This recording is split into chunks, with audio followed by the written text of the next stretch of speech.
My wife Jean and I are avid indie and foreign film watchers. We have attended many film festivals over the years, from AFI-Fest in Los Angeles to the DC Shorts Festival in Washington, D.C. We haven't gone in the past 2 years because of the pandemic. In fact, we haven't been inside a movie theater since COVID hit. The other evening, I was reading an item in the New York Times about the drop in movie attendance. A study led by Quorum, a film research company, came up with sobering results that stated 49% of pre-pandemic moviegoers are no longer buying tickets.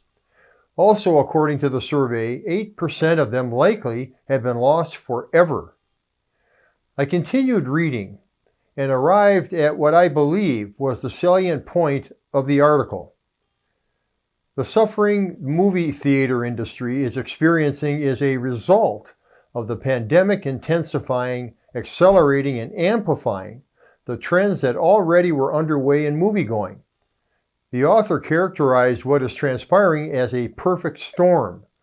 Not that various problems exist at the same time, but that they build negatively on each other. There are clear parallels to the challenges we face in officiating. The pandemic has dealt sports officiating one heck of a blow. But that blow was to an already weakened body. The sources and trends that have led to this weakness are not unknown to us. The pandemic came along and put an exclamation mark next to each one. So, what are those trends? First, a general lack of respect of officials leads the way. Survey after survey points out that the number one reason we quit forever is the increasingly bad behavior directed at us.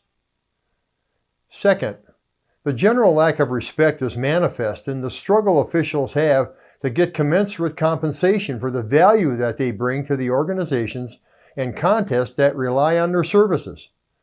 When year after year you have to fight mightily to get an already abysmal game fee up a couple of bucks, well, that very process is demeaning, and that is not lost on the officials themselves.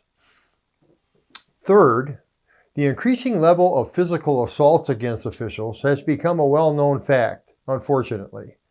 In turn, a reasonable person can now more easily take the decision to not step into officiating, or to leave officiating earlier than what would have been intended. I don't need this crap, in quotes. We can hear this. This is an utterance I increasingly hear from frustrated officials. Fourth, the weakening influence of local officials associations. It is easier to stay at home, watch some videos, and consider yourself trained. Easier, but not better. Not sufficient. What is now being lost is the camaraderie, the chats, and the comfort of getting together with others on the same mission as you are. This siloing, I call it, fosters officials becoming more cynical and more isolated. And fifth, the warm body syndrome has stepped front and center. Assigners now, more than ever, just want someone, anyone, on hand to work a game. Come dressed. Maybe spend a few minutes with a partner. Work the game, and then immediately go to your car. Do not stop. Go.